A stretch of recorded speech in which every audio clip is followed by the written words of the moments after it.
All right, so today's lecture is about pitch tracking.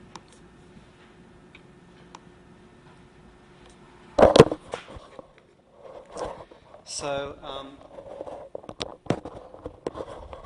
pitch tracking has a huge history in audio processing, mostly because it's been used as an adjunct to voice coding, speech coding, telephony, that kind of thing, voice communications.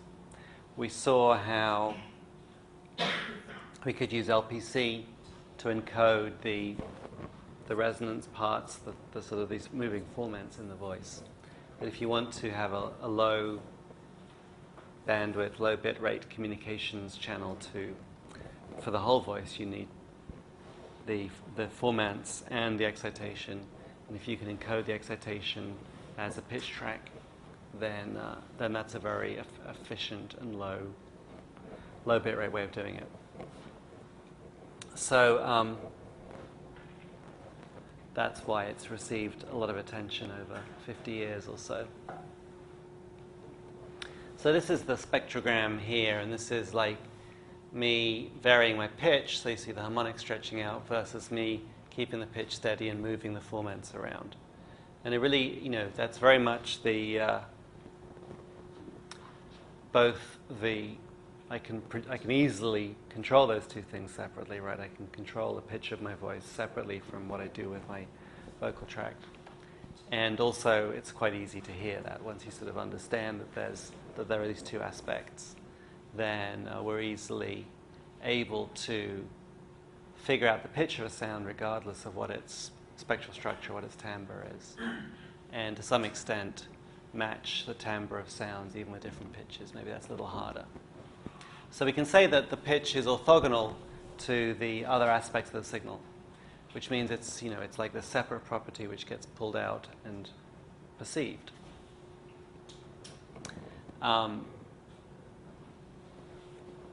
I don't know why that is. You can speculate a lot about why we perceive things the way we do, but certainly it's very important in speech communication. The pitch is used a lot in English for non-lexical stuff, like whether you're asking a question or phrasing, and then in some languages like Mandarin, it actually has a lexical role as well, so different pitch tracks can mean different words. So it's just, you can say, well, we're good at hearing pitch because we use it in language, but the reason we use it in language is because it's a good, robust way of putting information onto acoustic communication signal. So for all of this, there's a lot of work that's been done in pitch tracking or pitch extraction as a way of compressing the information in speech. So you extract it at one end, transmit it, and then reconstruct it to get low bit rate transmission, but also for just extracting the information. So if you're analyzing a speech signal, you want to use pitch. If you are building a speech recognizer that's going to work with a tonal language, then you definitely want to have pitch features included in your statistical model of the speech. And on the whole, it seems pretty straightforward. Like in this picture here, we can see these harmonics pretty clearly, and so the pitch is well defined. The pitch is just the frequency of the lowest harmonic or the spacing between the harmonics. It's the same thing because these harmonics occur at integer multiples of the fundamental. That's, of course, the physical property, the fundamental frequency, or the basic periodicity of the local periodicity of the waveform. But indeed, our perception of pitch in the vast majority of cases is solely determined by the fundamental frequency. There are a few cases where you can, again, get at these psychophysical aspects that what we perceive is not a simple property of the signal, but something more complex. But it's very easy to forget the difference between F0 and pitch because they're almost always matching each other. However, there are some signals where you don't have a really clear F0, and then it's not clear what the right answer should be. So here's the little vocal extract from the Marvin Gaye song.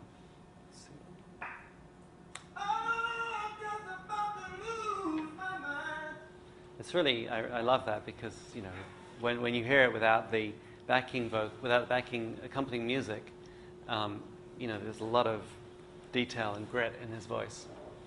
So this is a spectrogram of him singing, and there's some interesting stuff. You can sort of hear in this first note. There's this raucous, rough aspect to his voice, which is, you know, very artful. And what's going on here is that these are the harmonics coming from the F0, but then there's some stuff coming in between the harmonics, sort of midway in between the harmonics. It's actually, this is sometimes called, in speech pathology, right? If you have someone who always speaks with that kind of voice characteristic, which can be a problem, it's called, sometimes called, I've heard it called diplophony, or something like that. And what's going on is that although the signal is almost periodic, every other cycle is a little bit different. And so there's a little bit of energy at half the F0 because it's like there's a 2 tau period, some of the signal. And so here's a slice of the spectrum just right here in the middle. So you can see these peaks in between the main harmonics. And here's the actual waveform centered around there. It's actually pretty hard to see anything. So we're looking for some structure that occurs every second pitch cycle. But in this case, it's not that clear, but you do get these cases where it's like, well, with this spectrum, it could be that the fundamental is here and this is the pitch, or you could make a case that it's an octave lower, half that period. Here's another, at the end, the final mind. Here's another slice of spectrum, and here it's pretty clear that these are the harmonics. There's no ambiguity about that. But what's funny here is that the highest energy is actually here at the 1, 2, 3, 4, 5th harmonic, right? Here it's like these two harmonics are pretty, the second harmonic is the highest, but the lowest harmonic is pretty close. But here, the lowest harmonic is, you know, maybe 15 dB lower than the peak energy. And so that can be a problem as well, particularly if you're used to the situation where the lowest harmonic is normally the strongest. So if we're trying to build a good machine to do pitch extraction, these are some of the things that we have to deal with. We might have to deal with background noise, or indeed a signal where there are several voices present at once, so you have multiple F0s present.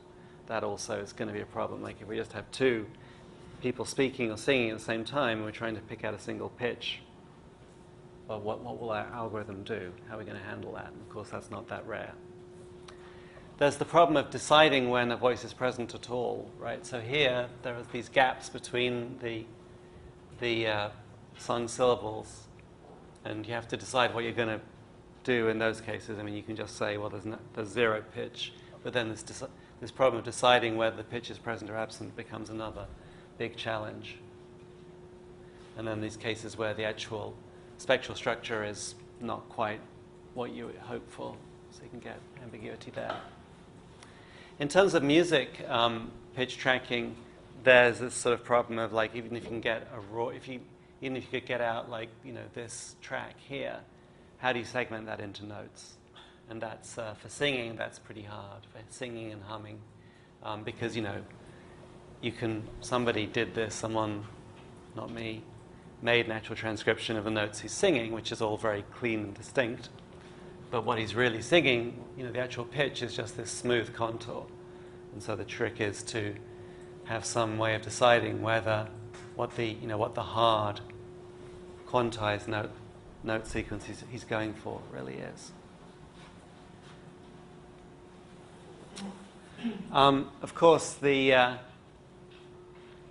context in which we may have heard that piece of singing before is this. This is the corresponding piece of the final track.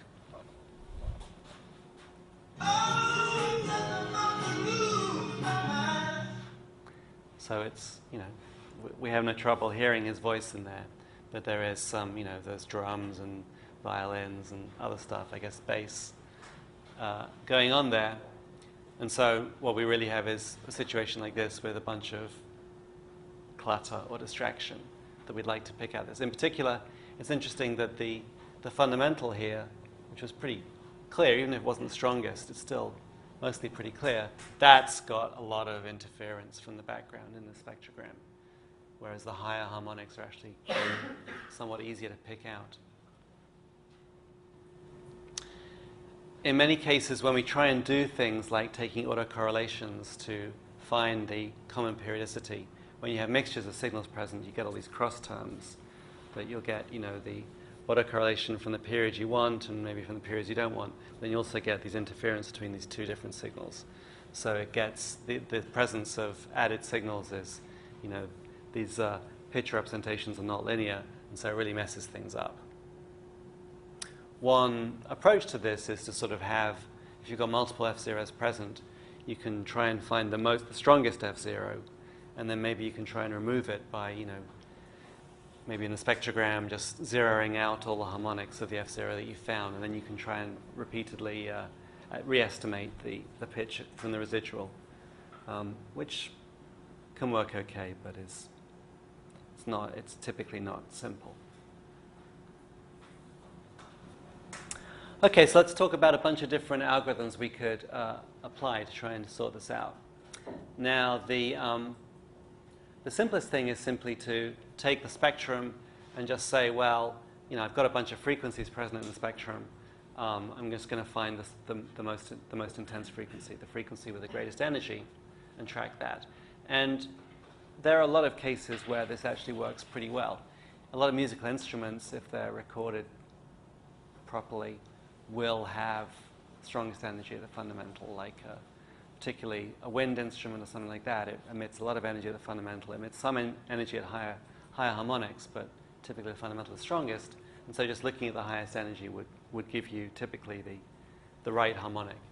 But as we saw, for Marvin Gaye's voice, it's not true at all. Even at the beginning, he's got more energy in the second and third harmonics here. Here, there's a bit of time in the fundamental, but up here, it's going up even to the fifth harmonic. So that's with just the solo voice. If we do that on the mix, right, if we've got his voice mixed in with all the orchestras, then we get a lot of extra stuff coming in. So we can actually resynthesize. One way we can, the output of the pitch track here is these red dots. And we can see that it's not doing what we want. But another way of representing the output is to take these red dots and then use them as controls for a sine wave oscillator. So we can actually hear a pure tone supposedly following the pitch. So if we do that, we get this.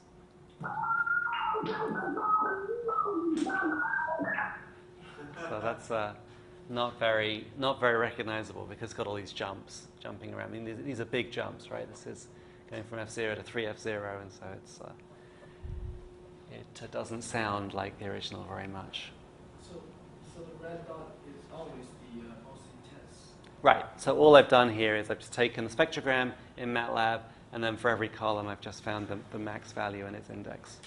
I mean, we can think of some better approaches, which is now what we'll investigate. But this is, it's obvious here why it's not working. But it's not that. But it's not that unusual an approach. So why it's not working is what we're missing here is that there's a pattern of harmonics, and we don't just want to find one peak that's got a lot of energy. We want to find a peak that's the base of one of these patterns. So one way we can do this is with like a matched filter type approach. Now, if I'm trying to find a 200 hertz tone, then I'm looking for harmonics of 200, 400, 600, 800.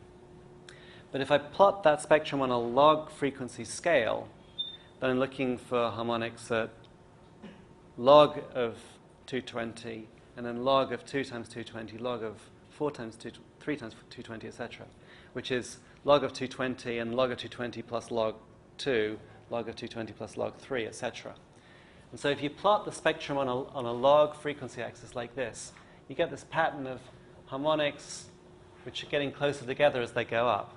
But now if you look at different frequencies, this whole pattern just shifts up. It's just a linear shift rather than a scaling.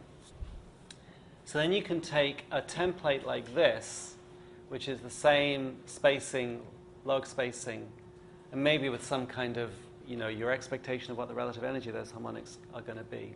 And if you convolve that, so if the template is flipped the other way around, but if you flip it around and convolve it, then you get this matched filtering. It's going to calculate the inner product of this template against the spectrum at every possible fundamental.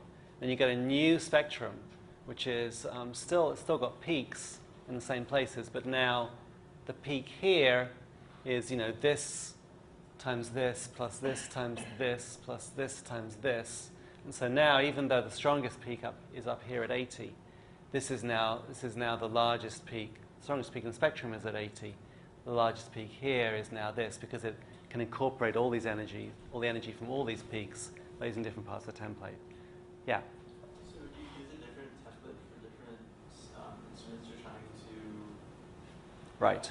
So if you view this as a set of harmonics in a noisy background, the best possible template to use would be the one that actually matches this spectrum, right? That's the matched filter idea, that to get the best rejection of noise, you want to have the same signal and take the inner product between that signal and your template. Now, of course, you don't know what the spectrum of that signal is going to be, but you can sort of take some kind of, if you just have to have a single template, you can take some average spectrum of typical instruments that you've seen. And it doesn't work that badly, even though the template is quite badly mismatched. It does the right job here. It picks out the strongest harmonic. And this kind of, we could have done it with equal energy at all frequencies, but then it might have gotten a little too, it might have given a little too much emphasis to this high peak here. So this is typically the kind of spectrum you see, and it works well. Yeah. So you convolute them? Yeah, I mean, so this is the output of this convolution. But you could think of it as a sliding inner product, right? It's just that's that way of understanding convolution. So this is the original spectrum, now on a log scale, but still the same, with the largest peaks indicated, and it's jumping around. And here's the result of taking a spectrum, convolving it with this matched filter. So you get these kind of, now everything's blurred out more, right? Because it's spread all the energy around from this convolution. In fact, it's spread it downwards, right? So that this peak here now shows up with these, it's got these shadows down here. You can see them down here. But now all the energy corresponding to the true fundamental has been lined up on this one point. And so now when we just pick the highest peak, we get pretty good continuous pitch track. And if we use that to control a sinusoid.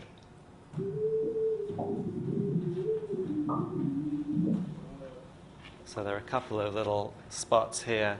The high frequency spots we heard sticking out. Is that extracted from this vocal track? That's from the solo vocal, yeah. I don't think I'm going to play you anywhere I successfully pull it out of the mix. But at least we're getting something.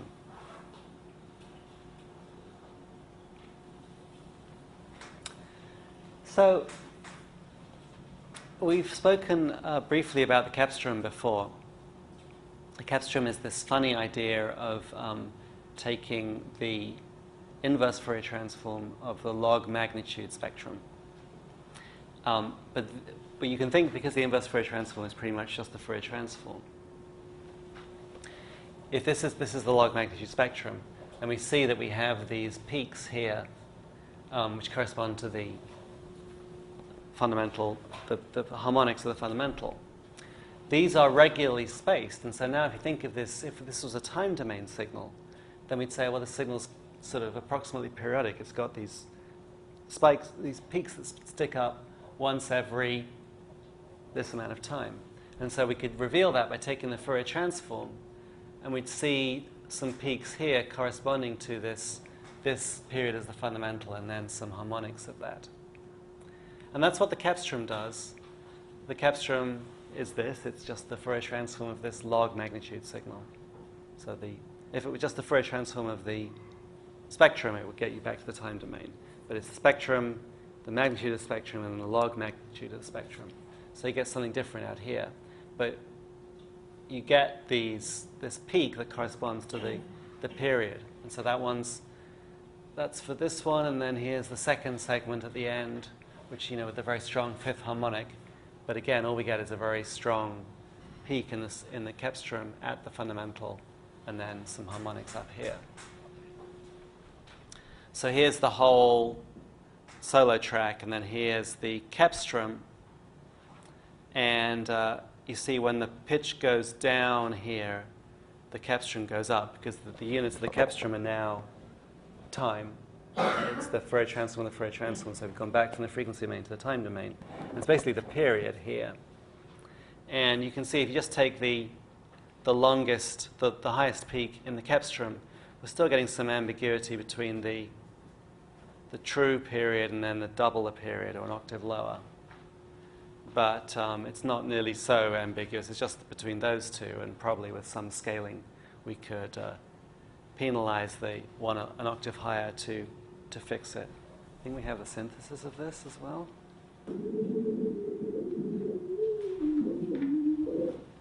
So you can hear some noise here when it was jumping down an octave. But it's basically following that pretty well. And that looks like a pretty clear display. And so the Kepstrom pitch trackers were the state of the art for a long time, maybe for all of the 1980s. So this is getting back to this question about, well, what do you think, if you knew the spectrum of the sound that you were trying to find, then maybe that would help you find it. And so this was this very nice paper by Sagayama at the University of Tokyo. And he took the idea of Kepstrom, which is spectrum with the first four letters flipped around. And instead he called it specmert, which is spectrum with the last four letters switched around. And so the idea is that, well, if the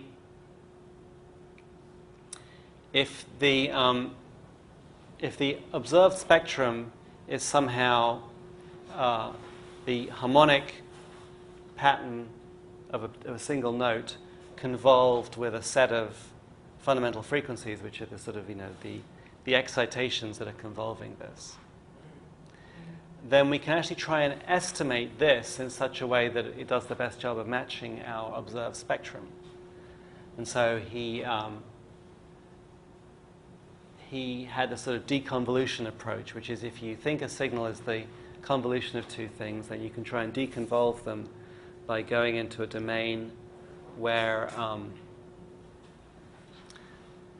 the excitation and the convolution are sort of in separate parts of the signal, and you can separate them out.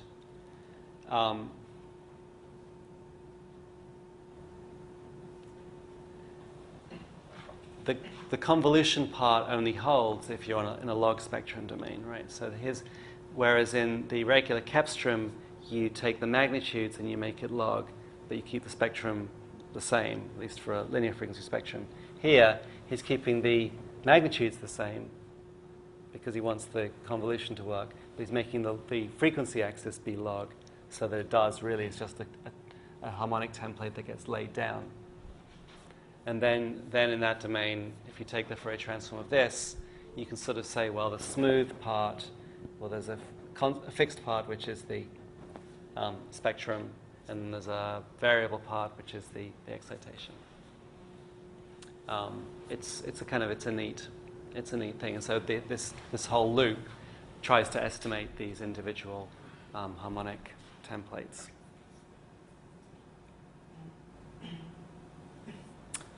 When I was talking about the original spectrogram with the pitch tracking, I was sort of pointing to the fundamental and saying, well, this is basically where it is. So even if the fundamental doesn't have the strongest energy, if you have some representation of the signal, you can then look for these sinusoidal tracks, which are the lowest, or maybe they're consistent with the other tracks being harmonics. But if you have, like a representation coming out of Spear, then you can start using that domain to try and figure out where your fundamental is. Try and find at every frequency the strong peak that is a submultiple of a lot of the other peaks. The nice things about that is, well, it gives you a much reduced domain to work in. Once you've done the sinusoidal tracking, if you say, well, the pitch track's going to be one of these sinusoids, then you only have a few to deal with. And in particular, if your pitch tracking is, or if your sinusoidal modeling has already kind of ignored all the non-periodic energy, then you're filtering out just the parts of the signal which are related to periodicity. So in the this is a image of the sinusoidal tracking on the isolated voice, and I've highlighted in green the tracks that best follow the fundamental, and they do a nice job of a pitch track. If we try the same thing on the mix signal, the red is the actual pitch tracks on the full mix. The green is just these tracks copied down. What we see is that they don't even necessarily correspond to sinusoidal tracks and extracted from the mix, because there's enough other energy in that region that it's like having a hard time picking out sinusoids just from that part. Some of the higher harmonics are being picked out pretty well, because as we saw, they're quite visible in the mix. So a scheme that tried to look for pattern sets of harmonics might be more successful. But certainly the simple scheme of trying to find the fundamental isn't going to work here. You can see there's a lot more sinusoids being found here, and it's probably still not a terribly good representation of the mixture.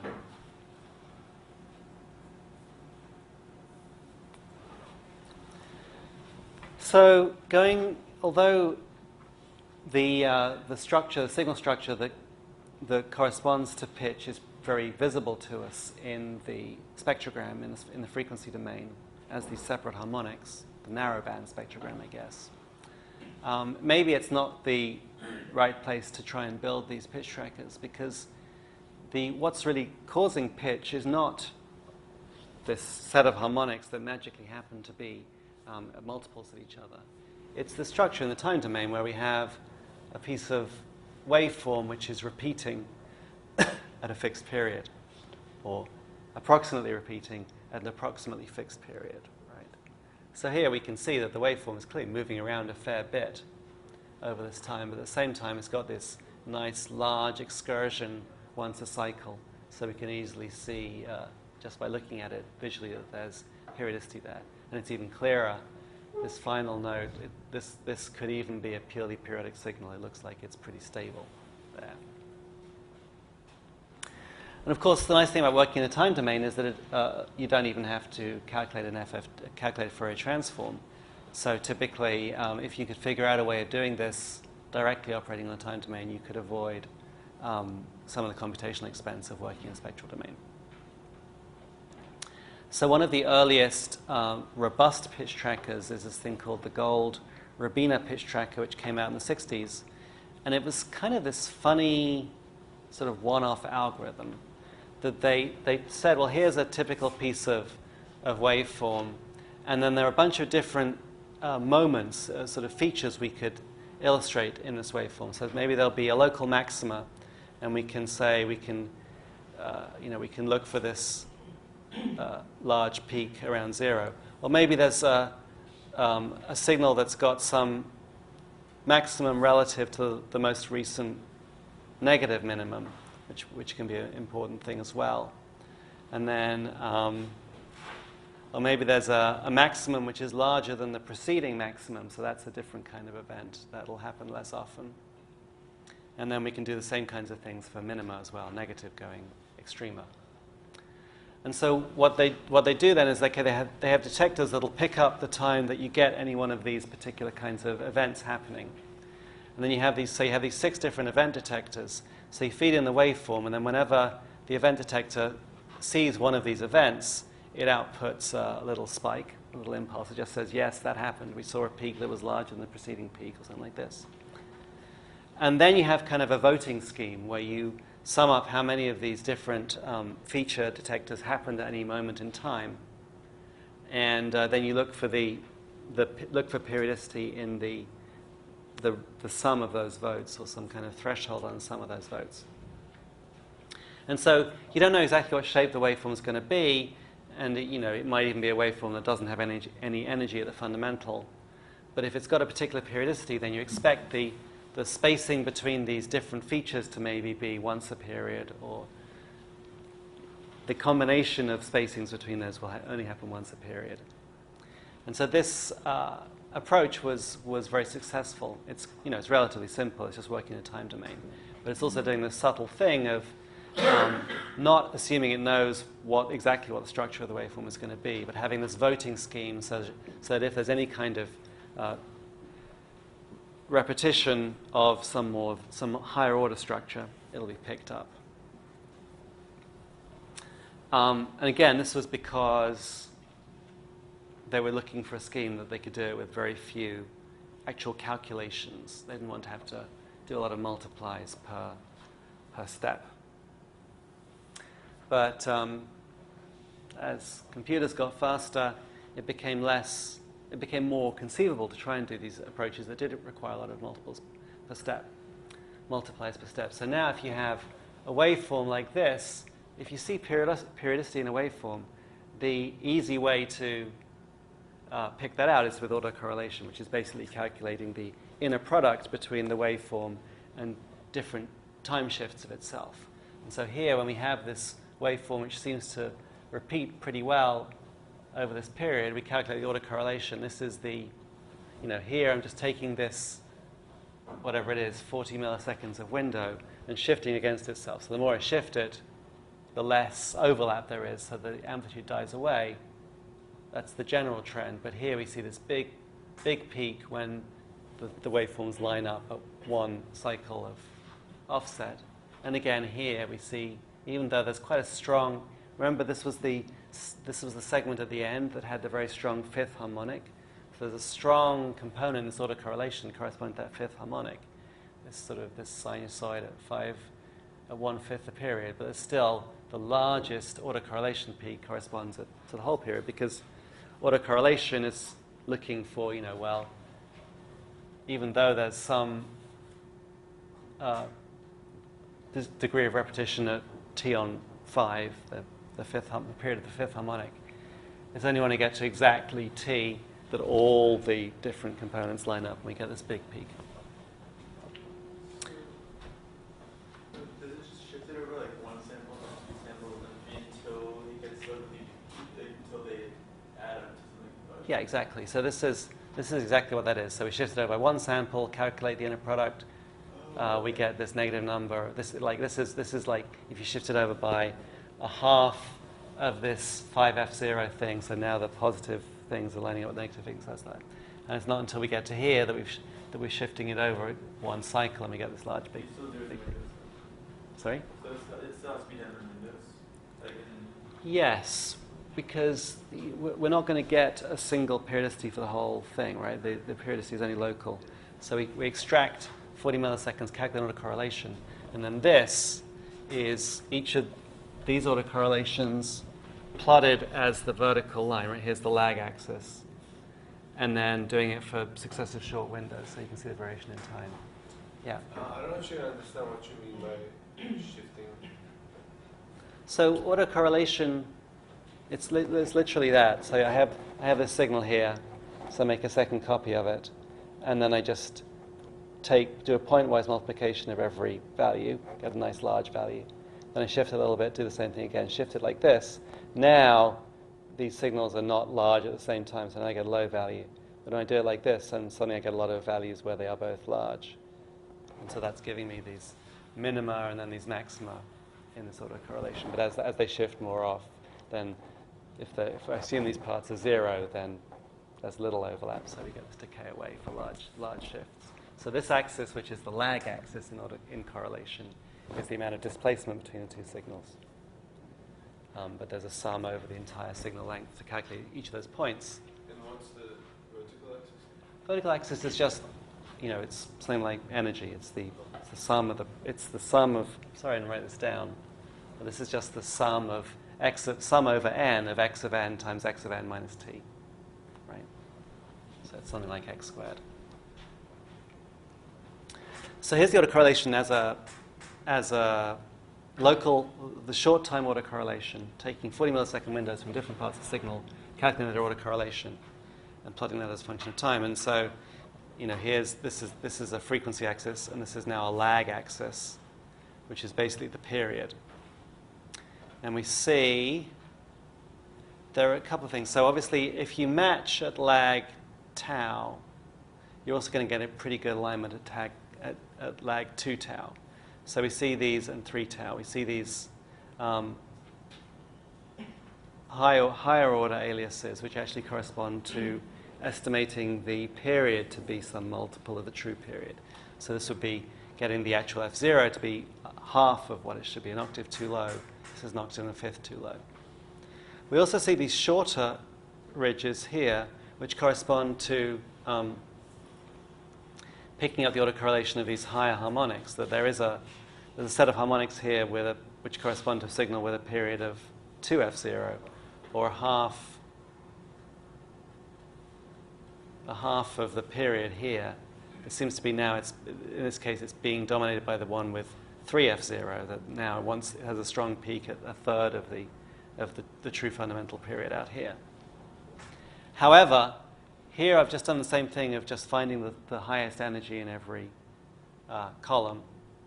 Of course, the highest energy is at 0, because that's by definition the largest energy in autocorrelation. But if I exclude the 0, maybe just by setting a minimum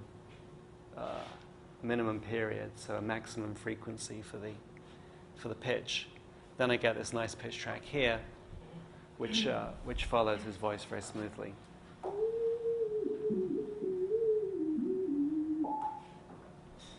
At the end, it was picking up on like some background noise, so it picks up something strange like that. This is actually doing the same thing on the mix, right, with the instruments.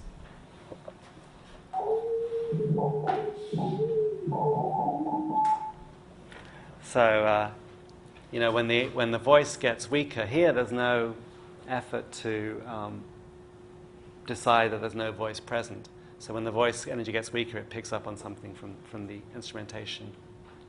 And out here, it kind of lost it a little bit. But it's picking up, it's probably 70% correct here. It's getting the right pitch track. And that's because of this nice structure that the autocorrelation really is looking at, it's able to take energy from all the harmonics, as it were. I mean, it's not looking at the harmonics, it's looking at the time structure, but the time structure includes the energy from all the harmonics here, right? That's what makes it that shape. So that's not bad for a fairly simple approach.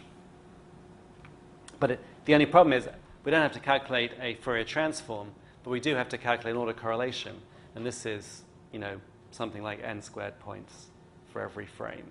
So it's a lot of multipliers, because you have to each one of these points is an entire multiplication for every point here. Yeah. I feel like this may be self-explanatory, but is there a particular reason you multiply each point together instead of just adding them?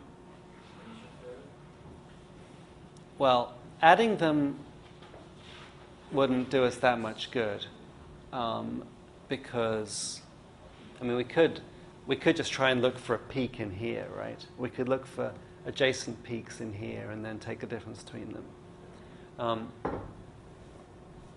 The nice thing about autocorrelation is that if I shift this entire window over a little bit, it doesn't change the autocorrelation at all, because the autocorrelation doesn't matter where in these windows you're taking it. So one thing about the autocorrelation is it means that rather than having to take 2 points and find distance between them, we just find the point, and that's the right value.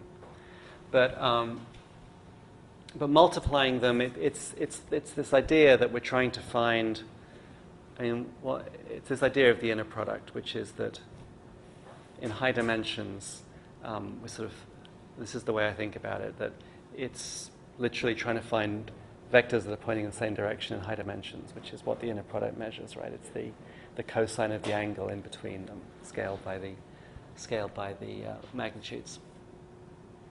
So it has this opportunity to sort of, if you add them, then maybe they'll interfere if they're not in phase, and they'll reinforce when they're in phase. But it's not. I don't know. I haven't ever tried that, so I'm not exactly sure how it plays out. But it's not that good. But one thing that people do instead of autocorrelation is taking the difference between them, and then look for a minimum. Because if I subtract this waveform from itself delayed by a certain amount, then when I delay it by exactly one cycle, then they're almost the same and they'll cancel out. And so there's this alternative to autocorrelation called the average magnitude difference function, which takes the two signals, subtracts them, then takes the absolute value of that. So even if they're, because if you just take the average of the difference, then sometimes the difference is positive, sometimes negative, and so it could cancel out. But if you take the difference, then take the absolute value and take the average of that. The only time that's going to get small is when all the points are pretty close together. And you get something which is like the complement of this, that's large and then has the dips like this. And that works pretty well too. It turns out, I think, you can show that the AMDF, the average magnitude difference function, and the autocorrelation have some simple algebraic relationship that, like, if you square the energy of both signals and subtract them, then you get the AMDF coming out. But that's sort of, maybe that's getting at what you're thinking about, which is like, well, we can just literally compare these point for point.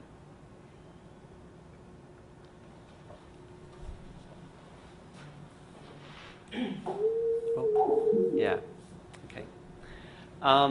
So if we look at some of typically when we're doing this kind of pitch tracking, there are these sort of decoys, right? So this is the pitch track from the mix with all the instruments present, and we saw these things jumping around where it was like in here it was like, oh, suddenly there's a large peak up here, so it'll jump around. So the green is the raw output.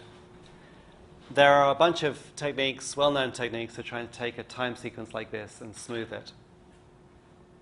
If we just did literally, traditional low-pass filtering smoothing, that wouldn't help us very much because we'd still have these big displacements out here. But if we want to try and denoise, there are a couple of standard things. We can use the median filter. Median filter takes a sliding window and then replaces the middle of that window with the median of the values. So if they're all about the same, if they're constants, then it'll give you the same answer. But if there's a small number of values which are sort of outliers, then they never constitute more than half of the window, so they get completely ignored by the median. If the majority of the points in the window are still not outliers, then the median will be from that majority. Median filter does involve some, it can involve some smoothing off of edges, but typically if you're on a trend, the median will still be the middle point, be the time center point, so it follows pretty well. Around here, you have to choose the length of the window. Here I'm using a 31-point median, I think for 10 millisecond windows, so it's like a 300 millisecond median. But here there are enough of these outliers that the median gets confused or gets sent off track for a while. A more complicated thing to do is this Viterbi path, which is this basically a dynamic programming path where you say, well, I'm trying to find a path through this sequence of the underlying, autocorrelation values, and I want to find a path that both leads me on top of these big ridges in autocorrelation, but also there's some cost associated with making pitch jumps, and you can adjust that cost. So you can say, well, find me the thing that maximizes both the ridges that I'm on, but also doesn't involve too many of these costly large jumps. And so here I've managed to tune the Viterbi to completely eliminate these excursions altogether, but it can be put off, it can be thrown off by other things. So neither of these is doing so great in this case, but they're both valid approaches to try and to smooth out the filters, the signals.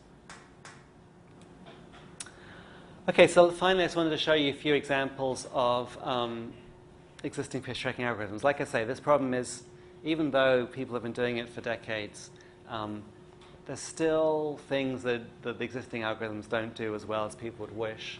And so people still keep coming up with algorithms to try and get a little better.